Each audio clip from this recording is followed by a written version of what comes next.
Hi, Sophie! Hi, Sin. Hi, everyone, and welcome to the Snack Covenant episode 284. And I'm very excited about today's episode because we're recording about one of the greatest NPCs in the history of the universe. Yeah, she is canonically, I think, one of the most powerful creatures in the Dark Souls universe. In every universe. It's a multiverse. Yeah. We said multiverse at the same time. That's why we're twinsies. Did we say it at the same time in other universes, though?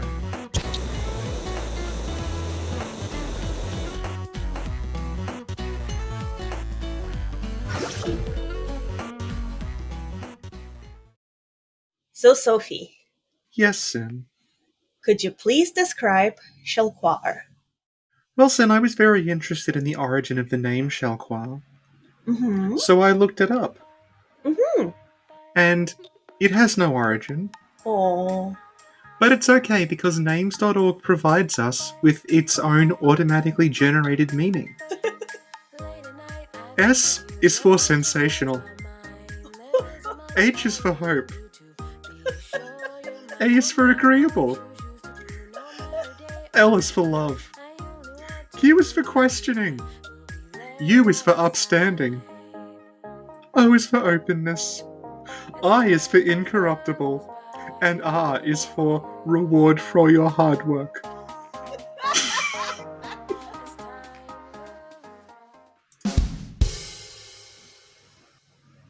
Did you hear that?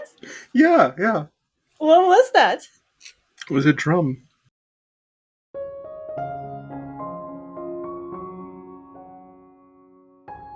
Hi, Sophie here. It's smiles all around at Snack Covenant HQ tonight, as after a mere 6 months, Sin finally remembers to upload a new drum.wav file to our soundboard. Why does a show that isn't broadcast live need a soundboard? Good question. I asked Sin if there was supposed to be a joke here, and she said, no, we're just happy. For more pre-recorded noises, feel free to hit the subscribe button. I love it when channels are like, feel free to like and subscribe, as if you're sitting there going like, I don't want to be too forward. Of course they fucking want you to like and subscribe, it's a YouTube channel. Anyway, back to the podcast. So Shalquoir's an NPC that we encounter in Majula. Mm-hmm. She lives by herself in a house near the pit. Mm-hmm. And the Emerald Herald actually tells us about Shalquoir before we meet her. And she says, that tiny thing inside the ruins, an ancient being that will mock your very existence. She imparts sound wisdom, provided you find her on a good day. Shalquoir sits on a table. She sometimes sits in a pot. She sometimes sits by the wall. She's got some long flowing hair.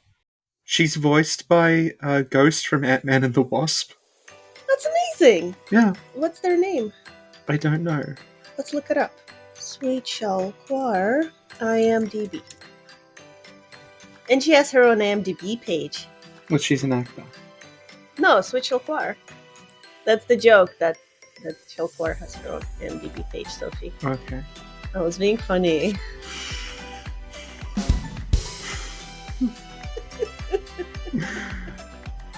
So, she's voiced by Hannah John Kamen. Oh, who also appeared in Ready Player One, Mm-hmm. Black Mirror, Mm-hmm. and Killjoys. I don't know what Killjoys is, but these are just the featured films. If you scroll down, she also appeared in...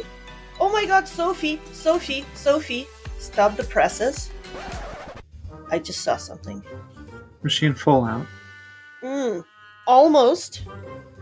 So, who are some of my favorite actors from my childhood, Sophie?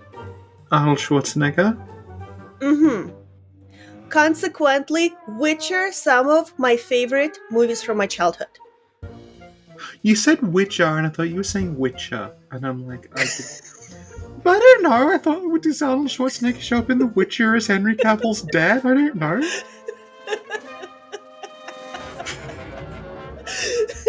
Sophie, focus. This is important. Consequently, which are some of my favorite movies from my childhood, Sophie? Action movies? Specifically, It's not going to be American 80s action movies because she's like 32. She's younger than us. just answer the questions. Oh. Since Arnold Schwarzenegger is one of my favorite actors, Yeah. consequently, which are some of my favorite movies from my childhood? The Terminator? And? Commando? And? Last Action Hero? And? Terminator 2? And? Conan the Barbarian. Because she's going to be Red Sonja. Yes! Yeah. See, this is the problem. You said, and then it was like, I thought you were scrolling down. And I thought she was in something else. And I'm like, she was in Dark Souls as Kieran. Oh, wow. Okay, well, I have something to look forward to in life now. Excellent. That made no sense at all. I'm going to walk us through this conversation. Oh my god, Sophie. What? She was in something I love. What? Fallout? No, but close. You know Arnold Schwarzenegger. Yes. What movies was he in? Consequently. Yeah, apparently she's going to be Red Sonja. Thank you, Sophie. Thank you, Sin. So Shalquoir has a very, very, calming and nice voice. Yeah. She makes me feel safe, when you're surrounded by zombies and monsters and the undead and... She's usually, giving you sass. It's like talking to you. Yeah, I make you feel safe. Oh, the pause of shade! Oh my god! You make me feel safe from people other than you. If I were with you in public, right, and a bunch of people approach and try to beat us up, I would trust you to beat them up. But then after that, you would spend the rest of the night saying, "Ah, you weak bitch."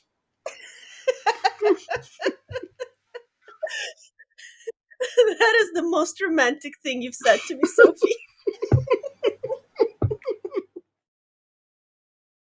We're 15 minutes in, we haven't mentioned she's a cat yet.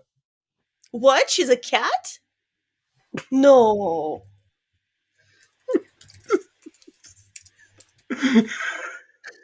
Oh my god. I'm joking. I knew she was a cat. I hope so. Good god.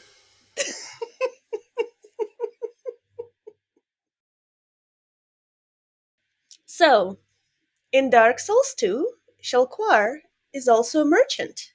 Yes. Which has a number of functions, actually, yeah. Oh yeah? Tell me more.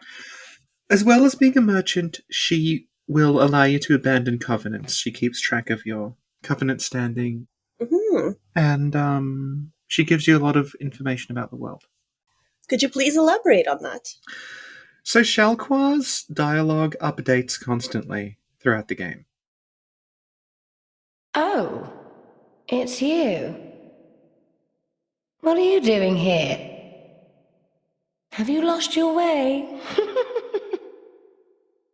I believe you're in search of the king. Well, he's keeping company with the dead. A lot of NPCs will have there'll be a trigger that when you cross over a certain point, when you beat a certain boss, when you enter a certain area, their dialogue will change. Shalquoir has more of those than anyone else, and it goes all the way up to the end of the game. Mm-hmm. I think she actually has more dialogue than the Emerald Herald. Whoa. Or at least more varied dialogue. 2 episodes ago, or 1 episode ago. Anyway, 2 plus minus 1 episodes ago, we did an episode on the firekeepers, where we postulated that some of the firekeepers may actually be the maidens taking care of the firekeepers. And the firekeepers. I get confused. I was trying to, you know what, forget it.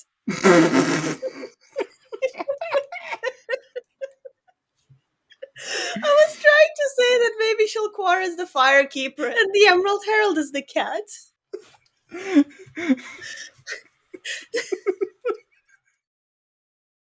So that's interesting that you mention that, Sin. Okay. That what if the Emerald Herald was the cat?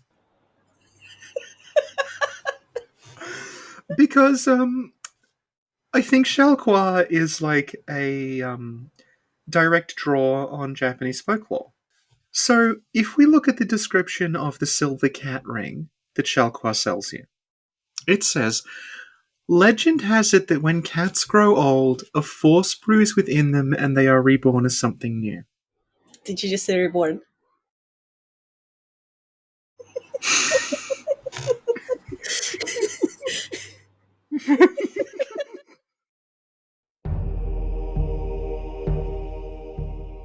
Hey, it's From Software President Hidetaka Miyazaki here to talk about my favorite anime, Katekyo Hitman Reborn. Last time I tried to do this, the stupid fucking tree from Dark Souls 2 kept calling me, so this time I've left my phone off the hook where it belongs. It's like dealing with the Bandai Namco again. So, Katekyo Hitman Reborn is the story of... Hello? Oh my fucking god. Yeah, I told George who I was and he buzzed me in. Does Elden Ring need any new tree bosses? You're a fucking tree. Yeah, you have no means of attack. Well, my followers would defend me. You don't have any followers. I pay people? I have to go get something from my car. Yui left me in a cave. There's no sun and everybody keeps whipping me. I just want him to think I've gone, so I'll see you guys later. Back to the podcast. Why did tree be a boss in Dark Souls 3? The silver cat ring, if you read the description, it makes an allusion to Japanese folklore. Because in Japanese folklore, there is a folkloric creature called the bakemono. Mm-hmm. And a bakemono is a cat, like a normal domestic cat, that has lived for a long time. When it reaches a certain age, I think the most common one is 13, it stops being a cat and it starts being like a spirit cat. Okay. Like it becomes intelligent, it gains sort of magical powers, it gains shape-shifting powers, it starts to bewitch people. And this is not related to Shalquoir, but apparently the relative power of the bakemono is connected to the length of its tail. So there was a custom of docking cats' tails, What does that mean? like cutting the end of the tail off. I know. To stop it becoming like a bakemono, to stop it becoming too powerful. Somebody tried to cut my tail, I'd fuck him up. You don't have a tail? If I had one. You might grow one.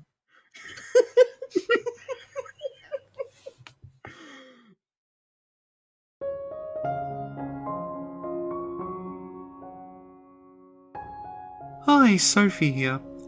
As you heard, I just valiantly attempted to save this episode, but was overruled by Sin. So I'd like to apologise for the poor quality of this episode, and indeed the podcast in general. Having said that, there are things that even Sin thinks aren't good enough to go to air, and you can find them on patreon.com/SinclairLaw. Yes, if you think it can't get any worse, for $2 a month it absolutely can. Anyway, back to the podcast. Shalquoir's very, very old, if you listen to her talk. Mm-hmm. She met Vendryk at one point, Okay. so she's been around at least since the beginning of Drang Lake. Mm-hmm. Probably much, much longer ago than that, because she talks about, like, Seath and things, like she sort of knows what they are. She's familiar with, like, the four Lord Souls. The Emerald Herald calls her ancient. And like I was saying, the idea in Japanese folklore being like when the cat gets to a certain age, like it becomes this sort of old wise creature, and then over time it grows more and more and more powerful. And that seems to be what the story with Shalquoir is. Hmm. The kind of the same thing they do with Alvina in Dark Souls 1. Mm-hmm. Because Alvina, if you get her ring, the Cat Covenant ring, that specifies Alvina's been around since the very dawn of the Age of Fire. She just sort of appeared. Mm-hmm. And she's been there up until then, yeah. So Buck and Neko, I guess, are just a thing in the Souls universe. Sophie, Mm-hmm. I just had a vision.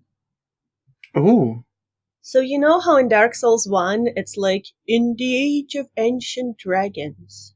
But, Yeah. has anybody actually seen a dragon? No. So what if it was actually in the age of ancient cats? And it's all cats.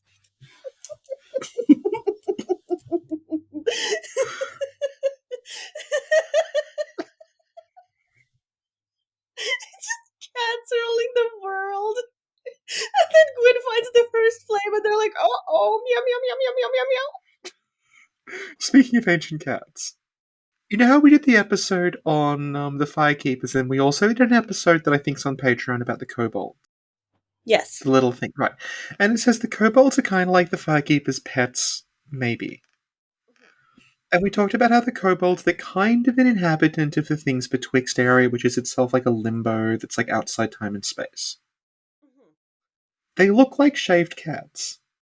Oh, yeah. Have you ever seen like those hairless cat breeds? Kobold looks like that. Yeah. Yeah, Wow. yeah. So you have like a kind of precedent for magic cats in this little space. Maybe she's one of them. Mm-hmm. Mhm. Gruesome fur. Maybe the firekeepers shave them. I don't know. Yeah, and you also had the There's actually quite a few cat things in Dark Souls. Like there's the. Do you know about the feline boots in Dark Souls 2? I don't remember. They're a kind of obscure item that you buy from Shalquoir, but only after a certain point. Okay. They're basically like they're fursuit pants. Like they have paws on them. They have fur sculpted onto them, and they reduce your falling damage. But you can only get them after you've fallen into the pit, so I don't know what the point of them is. Because by the time you get them, you've already fallen into the Majula pit anyway. So there's really no need for them. Oh my god, she's extra sassy. She's even sassy with the way she gives you items. There's also the lion people, who are kind of cat people. Mm-hmm. And interestingly, their equipment also reduces fall damage. Oh. Yeah, that's how I do my low soul memory runs. Because the only way you can get into the pit without buying anything is to farm the Lion Warrior set, which is like a 1% drop. Okay. And it's not okay. It takes fucking days. Thank you, Sophie. Thank you, Sin. So, Sophie, Yes, Sin. can you give us some examples of the stuff Shalquoir says? One of the most interesting things she says. She says this pretty early on. She says it before you open the shrine. And she says to you that, she's talking about Majula, she says, this place is already dead. Everything will crumble and waste away so that something new may be born, isn't it wonderful? Mm-hmm. Which again suggests she's been around for a very long time. She has seen all these kingdoms rise and fall. She's been around before Drang Lake. She's like probably the oldest, like, continuous consciousness in this world. Yeah. Yeah. Because you can say, like, okay, Gwyn's soul sticks around, but it's not actually Gwyn. It's just like a chunk of Gwyn's essence, but not Gwyn himself. But Shalquoir, like, she remembers. Yeah. She's smart enough to differentiate between the ancient dragon and a real ancient dragon. Like, she talks about it's not really one, it's playing the part of one. Yeah. I brought this up last time, and I said, isn't it weird that Gwyn's soul ends up in the thing that looks like Cecil's discharge, not the lost sinner who is a large person with a broadsword? Yes. Shalquoir actually kind of tries to justify that. Oh yeah? How? Because she says the old Iron King threw himself into the flames, meaning jumped in the lava. Mhm. And that's what Gwyn did to link the fire, so she kind of connects them like that. Well, good for her for trying. She's trying, she's like us. Yeah, yeah. After about 10,000 more cycles, YouTube will exist. And she'll be able to combine Dark Souls lore and cat videos. Late at night, I think of you, your vision floods my mind. Thank you, Sophie. Thank you, Sin. And she basically recognizes you by your scent or something. Yeah, she talks about your scent a lot. And she mentions that your scent is changing. Mm-hmm. Like, she mentions that she used to know Vendryk. She smelled Vendryk. And he smelled like you do now. But one day when he became the king, his scent changed. And as you're going through there, as you go through significant places like the Shrine of Winter and the Undead Crypt, you'll say, "Oh, your scent! You smell nicer every time I see you." Aw. Yeah. So she's sensing that you're becoming more powerful. Like, you can smell that you're getting stronger. And she's been through this so many times that she's just sort of playful about it. Mm-hmm. So she's sort of giggling to herself that the kingdom's going to collapse and we'll just build another one. She's very chill. No, and then at the end of the game, when it's time for you to link the fire, she actually says, well, after this, I'm just going to go away. She's like, well, just, okay, go link the fire, I'll disappear. And then if you ask her why, she says, no, because I'm a cat. Just sort of mercurial, does what she feels like, yeah. Yeah, yeah. Yeah. I guess the other thing is, she can't die. That's, really important. That's how she survives. She literally, you cannot harm her at all. Any attempt to, hit her will just go straight through her and she'll laugh at you. She's hilarious. She is. You know what would be cool? Yeah. If they had a new dialogue where you talk to her and she's like, "Oh, you smell like a hunter." This is so terrible. Yeah. I'm trying to say it in my head. It sounds normal. It's like I'm watching HEDQ cringe compilation. It's imagine if they put the new lines in for the cat. And she's like, I smell like a hunter. You know what I'm trying to do here is to create a blood. What you're trying to do? What I'm trying to do is create a Bloodborne reference. Like the moon-scented hunter. Okay. Thank you, Sophie. Thank you, Sin. Speaking of which, she says that you're trespassing into someone's dreams. I was going to say that, yeah. So I'm onto something. Are you? Are we going to continue this train of thought, or are you just going to say, I'm onto something? Just leave it. So, Sophie, can you please elaborate on trespassing into their dreams? So when you get the Ashen Mist Heart from the dragon... You mean from the giant cat? Because we established they were cats, remember? No, we didn't establish it. You said it, and I was politely silent. I sat here quietly and waited for your vision to finish. Thank you, Sophie. Anyway, when you get the Ashen Mist Heart, she knows what you're going to do with it. And she actually gives, a reason behind the giant memories. Because giant memories, if you don't talk to Shalquoir, they just seem sort of I don't quite understand what is going on. You can understand from it, okay, Ashen Mist, time stops working, go into memory, dead giant is a tree, go inside tree giant's memory. But here she actually specifies, that the reason that works is because the giants, they're always holding on to their memories of battle. Because I guess they were a very martial, war-obsessed culture. So to them, the memories of them fighting in battle, those memories actually retain. They're the kind of memories you can access because they're so strong. So there's two more instances where the Ashen Mist Heart works. One is on the ancient dragon that's dead in Freya's room. The other is on Vendryk, in the crypt. they specifically have these like, very, very tangible memories that you can go inside that are important to them. The dragon, when you meet the dragon, it's the fight with Gwyn area. Like you see, it's like that area from the beginning of Dark Souls. And I think the implication is that dragon died fighting Gwyn. So it has this like lingering memory of like its own death. It's like this very tangible thing. And then it's Vendryk's memory from when he went inside Undead Crypt. And like that's interesting. Like it's a moment of failure for him. It's not a moment of success. It's not a moment of him defeating the old ones and founding Drangleic. It's actually the moment he realizes that he's fucked up. Aww. Yeah, so like the memory thing is like interesting, like the kind of memories you find. So presumably like Vendryk's sense that he's a total fuck up is like as strong as the giant's memories of like when they attack Drangleic. Thank you, Sophie. So, Sophie, Yes. I have more proof that Shalquoir and Bloodborne are related. What does more mean?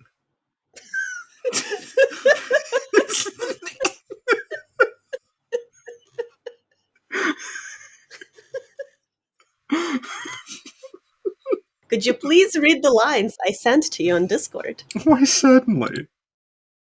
Well, there's nasty little vermin down there.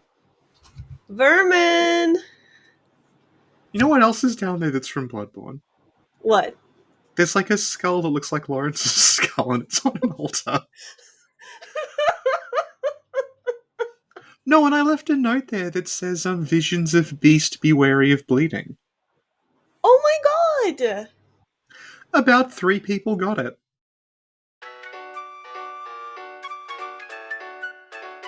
Sophie, do the outro. That was the Snack Covenant, episode 284, Sweet Shalquoir. I'm looking at the timer, it's 41 minutes long.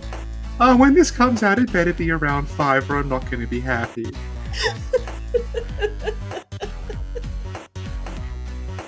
Oh my god, I just had a vision. You know, the Cats musical? You know, since we established the dragons are actually cats in the Soulsborne universe, maybe cats are actually dragons in the Cats musical universe. Can you please explain to all the people listening the face I'm making right now? Thank you, Sophie. And thank you everyone for listening. And see y'all next time! Who would listen to this again?